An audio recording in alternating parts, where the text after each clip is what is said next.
Oh là l'équipe, bon juste avant de commencer, je tiens à préciser, je sais pas si t'as vu, cette vidéo elle est assez longue, elle dure plus de 15 minutes ou un truc comme ça, donc je compte sur vous l'équipe pour mettre un petit pouce bleu parce que je me suis vraiment cassé la tête. Et il y a beaucoup d'actualités, donc je vous invite à suivre.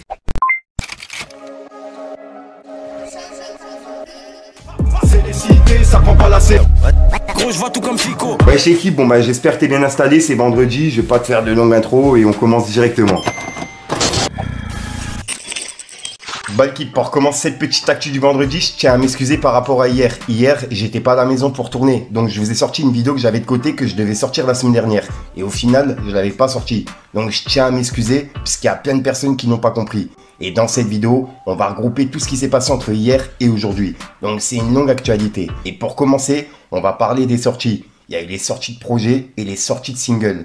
Et il y a pas mal de sorties cette semaine. Je vous les mets à l'écran pour les personnes intéressées. J'ai pas pu écouter une seule des sorties de projet pour l'instant, mis à part un son, c'est le son de Soul King avec Niro, puisque dedans, il y a Soul King qui rappe, et c'est très rare d'entendre Soul King rapper. Donc ouais, j'ai grave kiffé et je vous invite à aller écouter l'équipe. Ensuite ça, je voulais avoir vos avis, puisqu'il y a plein de personnes qui en parlent, et il y a également Mister You qui a mis une publication qui est vraiment bizarre. En gros, il y a Lacrim qui a fait son Bercy il y a quelques jours, et à son Bercy, il y avait Sosomanes, Guy Besbar, Oli. Il y avait plusieurs artistes qui ont été invités, mais il n'y avait pas Mister You et Brulux qui ont commencé avec Lacrim. Et en gros, il y a des tweets qui disent t'es Lacrim, tu ramènes Guy Besbar faire Monaco et Sosomanes faire Petrouchka et pas de Mister You et Brulux. Gentrification, 3 petits points.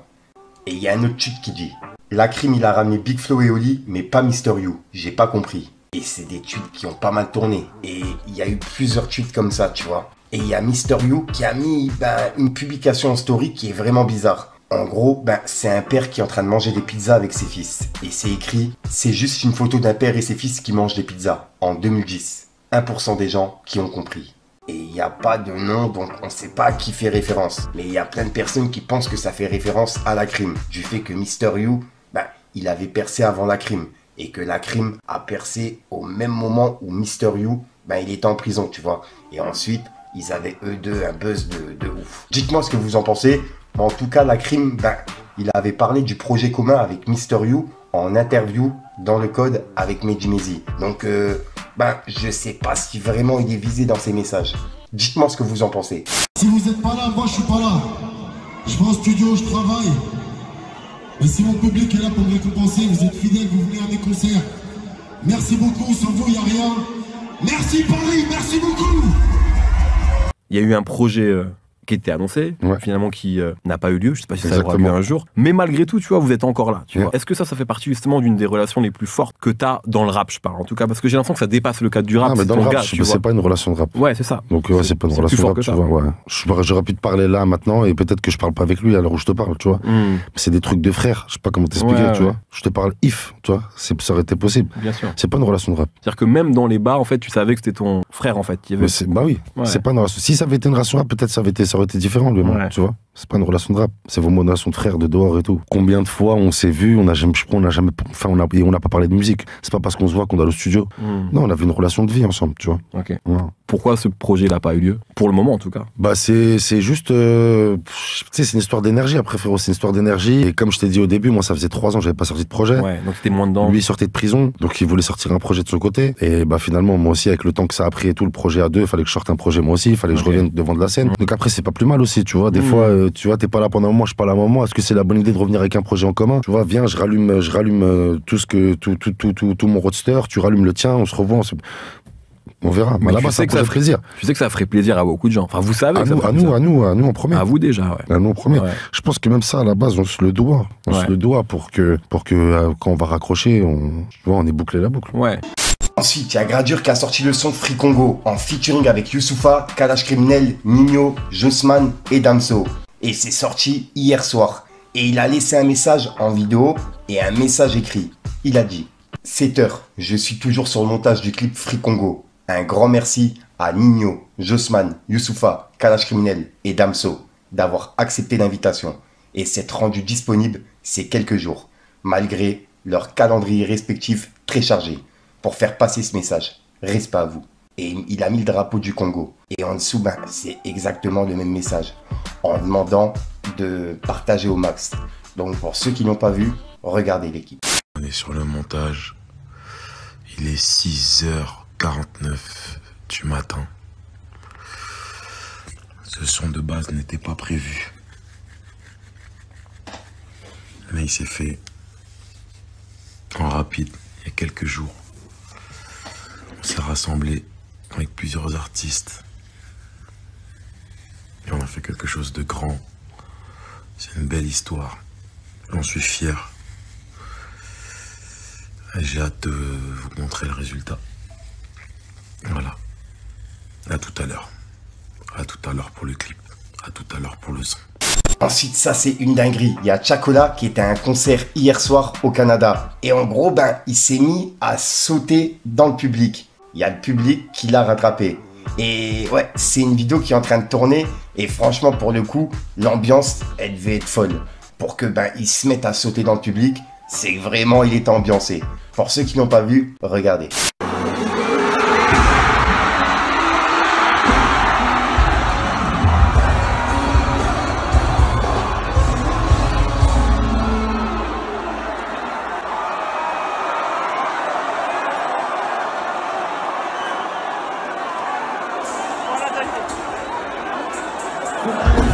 Ensuite, ça c'est une dinguerie. Il y a quelques jours, il y a Booba qui a repartagé un tweet de Rap King et qui parlait du rappeur ghanéen qui s'appelle Jabad. Et en gros, il devait faire un featuring avec JJB, sauf qu'il a retiré le couplet de JJB et il a mis un couplet de Imra, qui est de base l'ennemi de JJB. Et c'est en train de tourner de ouf. On peut voir que ça dit. Incroyable. Nous assistons à la plus grande humiliation et au plus grand manque de respect du siècle. Le rappeur ghanéen Jabad a retiré le couplet de JJB sur la chanson qui devait sortir pour mettre son plus grand rival juré, Imra. Et c'est en train de tourner, mais vraiment de ouf. Et en parlant de ça, il y a Booba qui a réagi en disant « JJB, pourquoi il t'a fait ça ?» Point d'interrogation. Et en gros, c'est une sorte de pique du fait que Booba le repartage. Enfin, il lui a simplement posé une question pour l'instant. Et en parlant justement de Booba, il y a quelques jours, je vous ai annoncé que son deuxième concert à Paris La Défense Arena était complet. Et que en tout, sur les 2 dates, il avait vendu plus de 80 000 places. Et je vous ai dit, jamais 203. Il laissait paraître comme quoi il y allait avoir une 3e date. Et là, il y a une 3e date qui est prévue pour le 12 octobre. En gros, il va performer le 10, le 11 et le 12 octobre 2025. Sur 3 dates consécutives, sans pause. Et on peut voir qu'il a écrit « Mise en vente mardi 25 février à midi ». Et il a identifié la Fnac. Donc en gros, le 25 février, là, dans 4 jours, il y a la billetterie du 3e concert qui sera ouvert. Donc à votre avis, en combien de minutes ou en combien d'heures il va le remplir? Ou voire combien de jours, je sais pas. Donc ouais, j'attends vos avis. Et tiens, pour continuer vite fait du côté de Booba, il a laissé un message qui était visé pour Jolv. Il a dit « Lui, on le laisse s'épanouir un peu. Violeur fraîchement sorti de tôle, en détente. Je vais lui couper la lumière très bientôt. Boris !» Il a mis un emoji mort de rire avec une bière. Et c'était par rapport à un passage de Jolv sur l'émission de la Manne. Il a mis un passage juste avant, qui parlait justement de Booba. Ensuite, là, on va parler d'un rappeur américain, car il y a quelques jours, je vous ai parlé d'A$AP Rocky, qui a été reconnu non coupable et risquait plus de 20 ans de prison. Et là, il y a A$AP Rocky qui devient le premier directeur créatif de Ray-Ban, la marque de lunettes. Et il sera chargé de réinventer les boutiques et d'apporter sa vision à l'image et au design de la marque. Donc ouais, c'est une dinguerie. À peine sorti justement de jugement, il devient le premier directeur créatif d'une marque ultra connue. Je voulais avoir vos avis, c'est en train de tourner partout. Ensuite, ça c'est une dinguerie. Il y a Franck Gastambide qui est en top tweet sur Twitter. En gros, c'est par rapport à un article de Mediapart qui parle de lui. Et il y a 6 femmes qui vont porter plainte pour agression sexuelle, t'as capté, violence sexuelle, t'as capté, physique et psychologique. Et on peut voir que c'est écrit. Franck Gastambide est accusé de violence physique et psychologique par 6 femmes, dont 3 de ses anciennes compagnes. L'acteur et réalisateur conteste ces accusations, affirmant être la victime d'une campagne de calomnie orchestrée par l'une d'elles, qui l'accuse à son tour de violence. Et en gros, il a laissé plusieurs messages en story, en s'expliquant par rapport à ça. Mais juste avant, on peut voir que Booba, il a réagi en disant « Gang gang Francky, HPI, pas validé. Il a tamponné son ex en voiture carrément. Vous allez être choqué du bail. C'est un taré cet enfant. Et là, il l'accuse d'autre chose que pour l'instant, c'est pas sorti. Et en parlant justement de Booba, je rappelle que le 24 octobre 2024, il l'avait mis en garde en disant qu'il allait être dans une sauce et que ça allait sortir. Et là, c'est sorti aujourd'hui. Et en parlant justement de ça, Booba, il a relaissé un message qui dit 6 femmes, pas une, pas deux, 6. Et juste après, il a dit on t'a aussi en fast time avec Ayem Nour, qui te montre ses gros nichons. Mais ça, c'est une autre histoire. C'est au coffre à la Banque de France. 3 petits points. Hashtag Franck Gastambide. HPI. Violence, sexe. T'as capté. Et c'est la réponse de Booba par rapport à ça. Et là, on va aller voir les réponses de Franck Gastambide. En gros, il y a Franck Gastambide qui a laissé plusieurs messages. Et je vais vous les lire. On peut lire. Mediapart vient de publier un article me concernant, déclenché par les mensonges et la malveillance de personnes qui, poussées par la jalousie et la frustration, me harcèlent, me menacent et cherchent à me nuire depuis plusieurs années. Pendant près de 2 ans, ces journalistes ont fouillé ma vie et mon passé, remontant jusqu'à 17 ans en arrière. Ils ont cherché à interroger quiconque aurait quelque chose de négatif à dire sur moi, tout en laissant une rumeur infondée se propager. De mon côté, je sais qu'ils me veulent du mal. Alors, je me suis préparé. Je me suis moi-même rendu chez Mediapart, seul, mais avec un dossier d'une centaine de pages sous le bras. J'ai passé 5 heures dans les bureaux à répondre aux questions de 2 journalistes et surtout à leur expliquer la véritable réalité des faits, preuve à l'appui. Et je leur ai fourni plusieurs dizaines de constats d'huissier de justice, de textos, de mails, de notes vocales et de nombreuses attestations de témoins. Autant de preuves accablantes, des menaces et de la volonté de nuire dont je suis victime, de la part de ceux qui sont la source principale de leur enquête. Ils auront donc consacré plusieurs mois à chercher des éléments à me reprocher, mais seulement quelques jours à s'intéresser à la contradiction. Pourtant, ils ont eu connaissance de mes preuves, des menaces de mort, des insultes odieuses et répétées contre ma mère, ma famille et moi-même. Des menaces visant à nuire à mon image et à ma carrière, ainsi que des témoignages de proches, de collaborateurs et d'ex-compagnes racontant l'emprise et les pressions que j'ai subies. Et pendant plus d'1 an, cette enquête a permis à un flot de rumeurs infondées de s'installer, des rumeurs bien plus graves que le contenu de l'article lui-même, alimentées par la jalousie et la frustration de ceux qui l'ont déclenché. Face à ces calomnies, j'ai livré ma vérité et les preuves qui l'accompagnent. J'ai démontré à ces journalistes que certains de leurs informateurs leur mentaient, et je leur ai même laissé consulter mon téléphone portable pour leur prouver ma bonne foi. J'ai volontiers reconnu certaines maladresses, parfois vieilles, de près de 10 ans, mais je n'ai pas pu reconnaître des faits dont je n'ai aucun souvenir. Après tout cela, ils étaient libres d'écrire ce qu'ils voulaient et de croire ce qu'ils voulaient. Ces journalistes ont choisi de s'arranger avec certaines réalités, parce que l'envie de sortir un article sur une personnalité comme moi était bien trop forte. Et c'est le message qu'il a mis en story. Et juste après, il a mis des bouts d'enquête, ou je sais pas trop, et il les a mis en story pour prouver justement en preuve. Donc je vous les mets à l'écran. J'essaye justement de zoomer, mais on voit pas très bien, tu vois. C'est vraiment flou. Dites-moi ce que vous en pensez, l'équipe. Mais voilà quoi. Il y a Franck Gastambide qui est en top tweet par rapport à ça. Et pour l'instant, on n'en sait pas plus, mis à part l'article de Mediapart. Ensuite, tiens, en parlant d'en savoir plus, il y a un bout de passage de l'article qui est ressorti. Vu que l'article il est payant, il n'y a pas tout le monde qui a accès. Et là, en gros, il y a un tweet qui dit Franck Gastambide aurait bloqué la comédienne Marion Séclin, qui descendait les escaliers lors d'un tournage d'une émission de Canal+. Et il aurait lancé « Tu ne passes pas si tu m'embrasses pas d'abord ». L'humoriste Kevin Razi confirme avoir assisté à la scène et tout entendu. Il était vraiment sur ses côtes toute la journée. Il était gênant et lui faisait du rentre-dedans en permanence. Marion se sentait pas en sécurité ce jour-là. Marion Séclin affirme qu'elle ne connaissait pas Gastambide et qu'il a frotté son sexe sur sa main en soupirant de plaisir. Il lui a également lancé « T'as le regard d'une meuf qui suce, sauf que toi, tu l'as toute la journée ». Franck Gastambide dit qu'il regrette une mauvaise blague, dont il dit aujourd'hui avoir honte. À la fin du tournage, alors que la comédienne allait quitter le plateau, Gastambide se serait rapproché d'elle, avant de l'embrasser de force dans le cou, en lui susurrant à l'oreille « Reste, reste ». J'étais une petite comédienne qui débutait à l'époque, alors que lui, il était déjà célèbre. J'étais la seule à être outrée par ce qui m'est arrivé. Sur le plateau, ça a été pris comme une blague. C'était normalisé, regrette-t-elle. Mais de son côté, Franck Gastambide nie se souvenir des gestes et des propos décrits par Marion Séclin, évoquant une époque où les blagues étaient plus fréquentes et moins surveillées.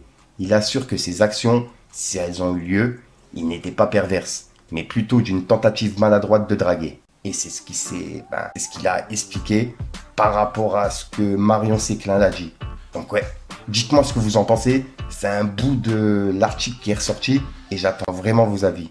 Ensuite, bah tiens, en début de vidéo, je vous ai parlé des sorties d'albums et des singles. Et je vous ai parlé du projet de Soul King qui s'appelle Africa Jungle. Et dedans, il y a un featuring avec Niro que j'ai grave kiffé. Il s'appelle Hit. Et je vous invite à aller écouter l'équipe. Et pourquoi je vous parle de ça? C'est parce que Soul King, il s'est expliqué sur le featuring en interview sur la chaîne de Mehdi Maizy, pour le code. Et c'est sorti aujourd'hui. Donc pour ceux qui l'ont pas vu, je vous passe un extrait. Regardez. On a fait l'aller chez Niro où on a chanté. Ouais. Donc, il m'a invité pour ce que je sais faire le mieux. Ouais, ok, je vois. Donc, le retour, je me suis dit, je vais l'inviter pour ce qu'il sait faire le mieux. C'est rapper. Même s'il chante super bien, il a fait des gros hits chantés et tout machin. C'est un des plus grands rappeurs. Et le rap, tu vois. Donc, voilà, moi, la démarche, c'était ça. Échange de bons procédés. Tu m'utilises pour ce que je fais le mieux et je t'utilise pour ce que tu fais le mieux et on essaie d'en tirer le mieux. Okay. Tu vois, c'est bien pour les deux. C'est de 1. Et de 2, c'est un exercice le rap. C'est un exercice. En vrai de vrai, le rap, c'est un exercice. C'est pas, même si oui, toute la musique, c'est un exercice, les top lines, de faire des belles top lines, machin. Et le rap, c'est plus un exercice. Tu vois, le rap, c'est de la musculation, frérot. Alors que chanter, c'est de la danse. Mais le rap, c'est de la muscu, c'est pas de la danse. Tu vois à peu près le truc. Je vois. Et du coup, bah, beaucoup de gens qui, à chaque fois, disent « Ouais, mais Soul King, il rappe pas, machin. » Mais les gars, en fait, si je veux rapper, je peux rapper. C'est facile, hein. C'est facile à toi, en vrai? Est-ce que c'est facile un morceau comme ça pour toi? Ouais, c'est plus facile de faire Hit que Casanova? Ouais.